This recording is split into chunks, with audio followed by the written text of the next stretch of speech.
जो स्टेटिस्टिक्स है उसके बारे में पढ़ेंगे। ओके, सबसे पहले ये क्लास 9th में शामिल है, लेकिन आप लोग इसके बारे में बहुत ज़्यादा क्लास 8 तक पढ़ चुके हैं, यानी आप लोग जानते हैं। इसमें हम मेनली डाटा के बारे में पढ़ते हैं। अब डाटा क्या है? जो न्यूमेरिकल इंफॉर्मेशन हमको मिलती है वो डाटा कही जाती है। सबसे पहले मैंने क्या बोला? डाटा क्या है? डाटा क्या है? Numerical information.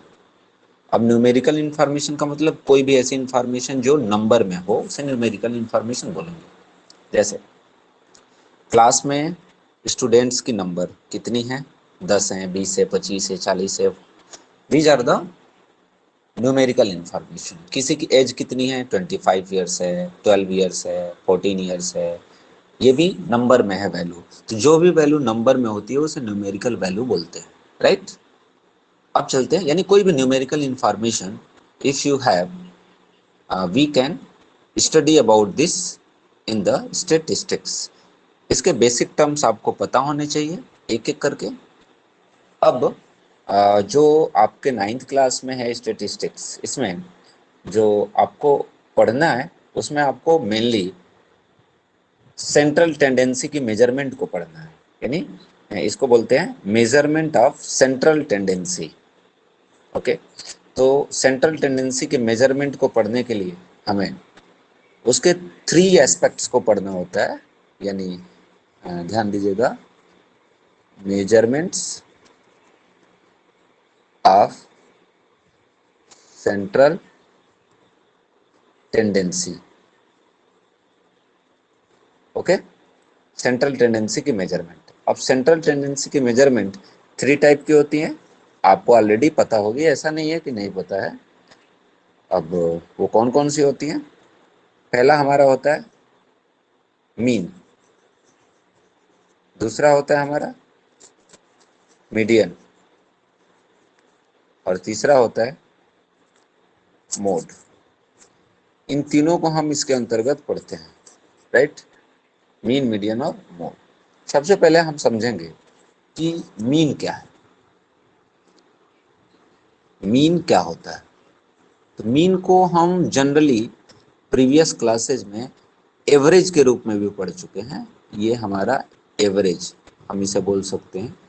एवरेज का मतलब क्या होता है?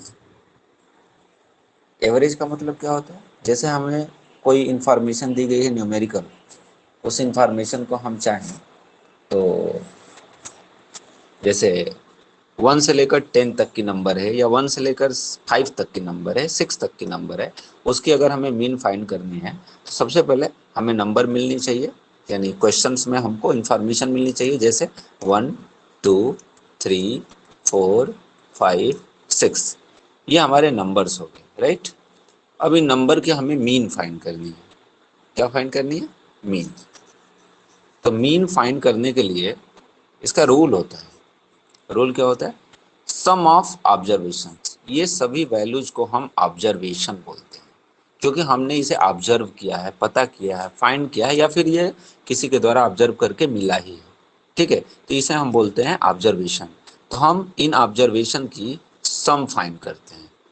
सम of observation upon number of observation, यानी जितनी भी ऑब्जर्वेशन है उसकी सम और उसकी नंबर से हम डिवाइड करते हैं। ठीक है, तो सम क्या हो जाएगी? मीन को हम सपोज करते हैं कि हमारी फर्स्ट ऑब्जर्वेशन x1 है, सेकेंड ऑब्जर्वेशन x2 है। हो सकता है ना ऐसे, जैसे मान लीजिए ये x1 है, ये x2 है, x3 है, x4, x5, x6। ठीक है, इन सबको हम एक साथ अगर सम करें तो हम इसे सम ऑफ एक्स बोल सकते हैं। सम को क्या बोलते हैं? Sum of x. ये जो सिंबल है ना, ये इसे हम बोलते हैं सिग्मा। क्या बोलते हैं? सिग्मा। सिग्मा का मतलब ये लेटिन ग्रीक लैंग्वेज का है, लेटिन से लिया गया है। तो ये सिग्मा है। जैसे एबीसीडी होता है वैसे सिग्मा एक उसका अल्फाबेट है, ग्रीक अल्फाबेट का। ये हो गया हमारा सिग्मा। तो सिग्मा एक्स हो गया, राइट? यानी sum of all the x's x1, x2, x3। और मीन को हम ऐसे डिनोट करते हैं एक्स अंडर बार, एक्स के ऊपर एक हॉरिजॉन्टल लाइन ड्रा करते हैं छोटी सी, और यहाँ पर हो गया नंबर ऑफ टर्म्स, तो उसे हम एन बोल सकते हैं, राइट। अब हम इन सभी वैल्यूज को ऐड कर सकते हैं 1 से 6 को, यानी हमारी मीन हो गई 1 plus 2 plus 3 plus 4 plus 5 plus 6, और टोटल कितने टर्म्स है? 6 है। ऐड कर ले हम 1 2 3 3 6 4 10 5 15 6 21 अपन क्या हो गया? 6 हो गया, राइट। ये हो गया हमारा इतना। अगर हम इसको टर्मिनेट करने की कोशिश करें, ये हो जाएगा हमारा 3.5। ओके, तो 3.5 हमारी क्या हो गई? ये हो गई हमारी मीन। सो ये मीन की वैल्यू हो गई। मीन का मतलब सीधा सा होता है एवरेज, और इसे हम आसानी से फाइंड कर सकते हैं कैसे? सारे टर्म्स को सम करके और सारे टर्म को डिवाइड करके, right. I hope you are understood. Okay, let move to median. Let move to median. देखो, एक वर्ड होता है आपके लिए मिडिल। मिडिल का जो फर्स्ट प्रीफिक्स है मिड, उसी से बना हुआ है मीडियन। मीडियन का मतलब होता है बीच वाला। तो बीच वाला फाइंड करने के कई तरीके हैं। जैसे मान लो ये इतने जो हैं इंफॉर्मेशन हमारे पास मिले हैं, तो बीच वाला कौन है? पहले ये पता करें ये है कितने। 1 1 2 3 4 5 6 7 8 है। ये कितने हैं? 8। बीच वाला पता करना है तो हम साइड के एक एक को निकाल दें, लेफ्ट राइट से एक एक फिर निकाले, लेफ्ट राइट से फिर एक एक निकाले, लेफ्ट राइट से एक एक निकाले, अंत में बीच में कितने बच गए? 2 थे। यानी बीच में 2 बच सकता है। क्यों? क्योंकि ये टोटल नंबर क्या थी? इवन। यानी जो टोटल डाटा थी वो क्या थी? इवन थी। ये टोटल डाटा ऑड भी हो सकती है, जैसे 1 2 3 4 5। यानी ये इधर से हमने कट किया, इधर से फिर कट किया, बीच में क्या बच गया? ये। तो जो बीच में होगा उसे हम मीडियन बोलेंगे, लेकिन इसकी कुछ फॉलो करनी पड़ेगी हमें कुछ डिटेल्स को। वो डिटेल्स ये है कि सबसे पहले जो हमें डाटा मिला होगा वह डाटा होना चाहिए आपका असेंडिंग आर्डर में या फिर डिसेंडिंग आर्डर में। इसे हम बोलते हैं एक एरे में होना चाहिए। वो एरे क्या हो सकता है? वो असेंडिंग भी हो सकता है और डिसेंडिंग भी हो सकता है, ठीक है। असेंडिंग या डिसेंडिंग आर्डर में हम लिख देंगे पूरी इंफॉर्मेशन को, और उसके बाद जो है हम उसके बीच वाले टर्म को फाइंड कर लेंगे। सपोज करते हैं कुछ एग्जांपल्स हम लेते हैं। जैसे हमारा इंफॉर्मेशन दिया गया है, जैसे मान लो 17 है, 19 है, 32 है, 10 है, 22 है, 21 है, 9 है, 35। सबसे पहले हम इस इंफॉर्मेशन को एक आर्डर में लिख लेंगे। कौन सा आर्डर? सपोज करते हैं हम यहाँ पर उसे असेंडिंग आर्डर में लिख रहे हैं, राइट। असेंडिंग आर्डर में सबसे पहले छोटी नंबर को लिखे हैं, वो क्या है? 9। इससे बड़ी नंबर क्या है? 10। इससे बड़ी नंबर क्या है? 17। इससे बड़ी नंबर क्या है? शायद 19। इससे बड़ी नंबर क्या है? 21। इससे बड़ी नंबर क्या है? 22। इससे बड़ी नंबर क्या है? 32। और इससे बड़ी नंबर क्या है? 35। I hope all the numbers are noted here. अब हम ये पता करेंगे असेंडिंग आर्डर में लिखने के बाद, अगर हम डिसेंडिंग में करते, ध्यान दीजिएगा, अगर हम डिसेंडिंग में करते तो हमारा पहले 35 होता, फिर 32 होता, 22 होता, 21, 19, 17, 10, 9 ऐसे होता डिसेंडिंग आर्डर में। लेकिन अभी असेंडिंग में हमने लिखा है। ओके, अब पहले हम पता कर लें कि how many terms these are. 1 2 3 4 5 6 7 8। कितने हैं? 8 है। ये कितने टर्म्स हैं? 8 टर्म्स। ओके, हमें पहले ऑड नंबर्स लेनी थी, इसलिए हम क्या कर रहे हैं कि इसमें एक और नंबर शामिल कर दे रहे हैं, और वो है, सपोज करते हैं 40, और यहाँ भी हमने कर दिया 40। अब टोटल नंबर्स कितने हो गए? यहाँ पे कितने हो गए? 1 2 3 4 5 6 7 8 9। कितने हो गए? 9 हो, तो हम अब आसानी से लिख सकते हैं कि n की वैल्यू क्या है 9। कभी भी n की वैल्यू हम लिखेंगे, राइट। अब n की वैल्यू 9 हो गई, तो बीच वाला टर्म्स कौन सा होगा ध्यान से देखिएगा। कैसे पता करेंगे, हम दोनों ओर से एक एक नंबर काटते जाएं, दोनों ओर से एक एक नंबर, एक शुरू से एक लास्ट से, एक शुरू से एक लास्ट से। बीच में ये क्या बच गया देखिए ध्यान से, देखिए 21 बच गया ना। अब इसको पता करने का, यानी बीच में कौन सा है, तो इसको पता करने का एक और तरीका है। n इज इक्वल टू 9 हो गया, हम क्या करें, हमारा हो गया मीडियन, मीडियन को हम एम ई से डिनोट करते हैं। ये हो गया हमारा n plus 1 by second number का टर्म। ओके, n की वैल्यू क्या हो गई 9 plus 1 by 2 is equal to 10 by 2, 2 से 10 कट जाएगा, क्या हो जाएगा फिफ्थ टर्म। ये 5 आंसर नहीं हो जाएगा, ये फिफ्थ नंबर का टर्म है। अब हम देखेंगे कि फिफ्थ नंबर का टर्म है क्या। देखिए 1 2 3 4 5, क्लियर। फिफ्थ नंबर का टर्म क्या है 21 था ना ये। अब ये हो गया हमारा आंसर 21, ये हमारा है मीडियन। तो मीडियन का ये पहला केस था, कब, जब n की वैल्यू क्या आ गई है 9। 9 इसलिए लिया गया, 9 क्या है एक ऑड नंबर है। अब हम एक इवन की केस लेंगे, कौन सी केस, इवन की केस, ध्यान से देखिएगा। इवन की केस ले रहे हैं हम 2 10, ये डाटा है जो गिवन है, 9 9 5 2 3 7। कितनी नंबर्स हैं ध्यान से हम काउंट कर लें, 1 2 3 4 5 6 7 8।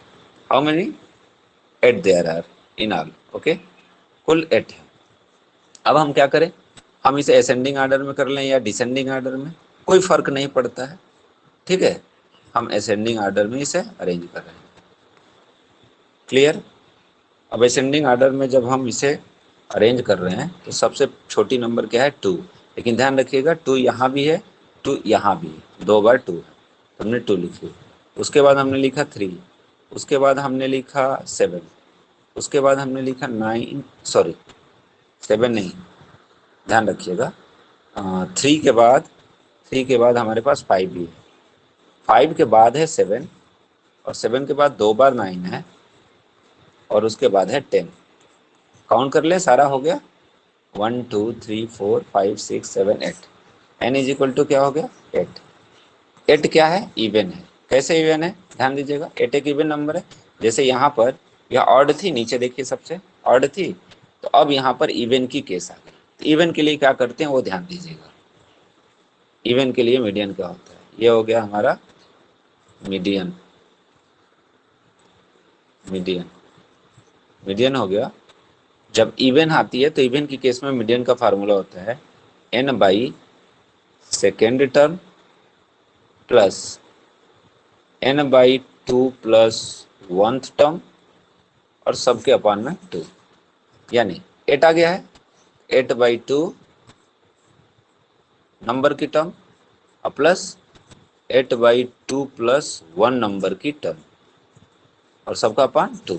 8 बाई 2 का मतलब 4th टर्म प्लस ये 4 प्लस 1 क्या हो जाएगा 5th टर्म और सबका अपान में 2।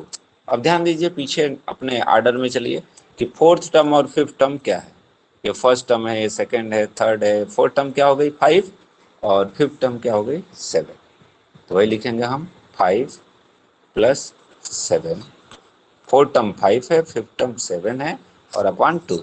5 और 7 क्या हो गया 12 बाई 2, और 12 बाई 2 क्या होता है जी 6। यही हो गया हमारा मीडियन। तो मीडियन हमारे पास दो केसेज में मिल गई, एक इवन की केस में और ऑड की केस में। ऑड की केस में हम क्या करते हैं मीडियन निकालने के लिए, जो n की वैल्यू आती है उसमें 1 ऐड करके अपॉन 2 कर देते हैं, और जो आता है जैसे मान लो कि 5 आ गया तो 5th नंबर की टर्म, 7 आ गया तो 7 नंबर की टर्म एंड सो ऑन। अब सपोज कीजिए कि यह एक इवन नंबर आ गई, यह क्या आ गई इवन आ गई, इवन आ गई तो उस केस में हम क्या करते हैं n बाई 2, n की वैल्यू अगर इवन आ गई तो n बाई 2 और नंबर की टर्म और फिर n बाई 2 प्लस 1। जैसे n बाई 2 की वैल्यू अगर 5 आ रही है तो यहाँ 6 हो जाएगी, और सबका अपॉन 2, यानी अगर फिफ्थ आ रहा है तो fifth term plus six term upon 2, और मान लीजिए कि 6 आ रहा है तो 6 टर्म प्लस 7 टर्म अपॉन 2, और जो हम ऑर्डर लिखे रहेंगे ये 5 या 6 जो यहाँ आ रहा है वो आंसर नहीं होगा। ओके, तो जो फिफ्थ और सिक्स की बात आ रही है यहाँ पे, ओके, फिफ्थ और सिक्स की जो बात आ रही है वो फिफ्थ और सिक्स आंसर ना होके हम उस सीरियल नंबर में ढूंढेंगे यहाँ पे। यहाँ देखिए, ये हम यहाँ पे ढूंढेंगे कि कहाँ पे वो टर्म्स है। ओके, क्लियर, ये हो गया हमारा मीडियन। अब चलते हैं मोड की तरफ। मोड बहुत ही आसान टर्म है किसका, हमारे स्टैटिक्स का। मोड को हम एम और स्मॉल ओ से डिनोट करते हैं। मोड में देखिए क्या होता है, जैसे मान लो कि कोई डाटा है, यहाँ 2 है, 10 है, 9 है, 9 है, 5 है, 2 है, 3 है, 7 है, 11 है। मोड हमें निकालना है इस डाटा का। तो मोड देखो कैसे निकालते हैं हम, देखते हैं कि कौन सी टर्म ज़्यादा बार आई है। जैसे मान लीजिए कौन सी टर्म ज़्यादा बार आई है, जैसे मान लीजिए यहाँ पे क्या दिख रहा है कि 9 2 टाइम आया है, तो 9 सबसे ज़्यादा बार आया। 2 भी कितनी बार आया है यहाँ पे, 2 बार आया। यहाँ 11 7 3 10 ये सभी जो हैं वन टाइम आए हैं। तो ऐसी केस आपके सामने नहीं आएगी कि कोई दो वैल्यू सेम हो जाए। जैसे यहाँ पे देख रहे हैं ना आप कि जो हमारा ये है 2 है और जो 9 है ये दोनों सेम सेम टाइम आ गया, ऐसा केस नहीं आएगा। तो इसलिए हम क्या करते हैं कि इसमें एक और 9 बढ़ा देते हैं, तो 9 की फ्रिक्वेंसी क्या हो गई 3, तो 9 सबसे ज़्यादा बार आया, सो मोड क्या हो गया n। अगर 2 ज़्यादा बार आता तो मोड क्या हो जाता 2। जो नंबर ज़्यादा बार आ रही है वो क्या हो जाएगी, मोड आ जाएगी। अब आपके मन में अभी सवाल जरूर आया होगा कि क्या कोई दो नंबर की वैल्यू सेम आती है क्या, सेम टाइम, यानी एक 5 बार आ गई तो दूसरी भी 5 बार, तो क्या 3 5 बार आ रहा है और 7 भी 5 बार आ रहा है, क्या दोनों मोड नहीं हो सकता है, हो सकता है। इसे बोलते हैं डबल मोड की केस। क्या बोलते हैं, डबल मोड की केस। लेकिन जब आगे की क्लासेज में आप जाएंगे तो फिर आपको ऐसी केसेस फेस करने को मिलेंगी, लेकिन आपके सिलेबस में कभी भी ऐसी केस नहीं आएगी, ठीक है, क्योंकि हमें एक आंसर देना होता है, राइट। तो ये सभी वैल्यू जो भी हम लोगों ने अभी सॉल्व किया ये सभी अनग्रुप्ड डाटा थे। कैसे डाटा थे, अनग्रुप्ड डाटा। अब अनग्रुप्ड डाटा क्या होता है, ऐसी डाटा जो हमें मिली है और उसकी ग्रुपिंग नहीं की गई है, यानी हमने उसे टेबल में नहीं लिखा, ऐसे करके टेबल में नहीं लिखा, ठीक है, वो क्या है, अनग्रुप्ड है। अनग्रुप्ड का मतलब फिर से हम आपको क्लियर करें, अनग्रुप का मतलब क्या होता है, यानी उसकी हमने ग्रुपिंग नहीं की है अभी, वो अनग्रुप है, 2 है, 3 है, कहीं 7 है, कहीं 13 है, फिर 2 है, फिर 1 है, यानी इसको ना अरेंज किया है ना कुछ किया। अगर वो ग्रुपिंग हो जाएगी तो इस प्रकार की डाटा के बारे में अगर हमें स्टैटिक्स पढ़ना है तो हम ऐसी डाटा की स्टैटिक्स जो है नेक्स्ट क्लास में, यानी कि क्लास 10th में हम लोग पढ़ेंगे। किस क्लास में, क्लास 10th में। बाकी इतने पर बेस्ड सारे क्वेश्चंस आपके हो जाएंगे और मुझे लगता है कि आप लोग को समझ में आया होगा। अगर कोई प्रॉब्लम हो तो आप वीडियो के नीचे कमेंट कर सकते हैं, उस पर बेस्ड हम आपकी क्वेरीज फुलफिल कर देंगे। ओके, क्लास ये वाला एंड होता है जिसमें स्टैटिक्स के मीन मीडियन और मोड कंप्लीट हुए हैं। आप इस पर बेस्ड कुछ एक्सरसाइज क्वेश्चंस जरूर करेंगे। ओके, क्लास ओवर करते हैं।